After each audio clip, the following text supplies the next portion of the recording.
నీకు సంబంధించింది ఏదైనా తెలుసుకోవడమే కదా నా పని. నువ్వు హెల్త్ అడ్వైజర్గా మానేసి డిటెక్టివ్ ఏజెన్సీలో జాయిన్ అయిపో. బ్రైట్ ఫ్యూచర్ ఉంటుంది.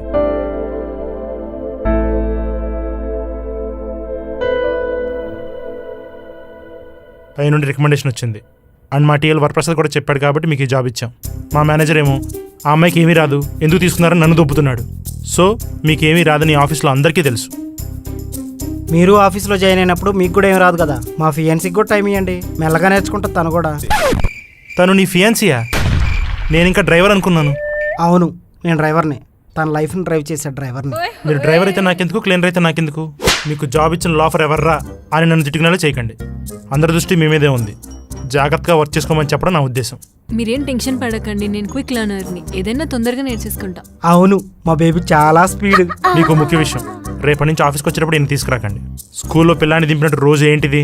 అదేంటది? అన్ని కలిపే కదా మాట్లాడింది. మధ్యాహ్నం లంచ్కి కూడా వస్తానని వరప్రసాద్కి చెప్పారే, మీకు చెప్పలేదా? అప్పు, చెప్పు బేబీ. నీకు ఆఫీస్కి టైం అవుతున్నట్టుంది. అవును బేబీ. పదండి, టీంని పరిచయం చేస్తా.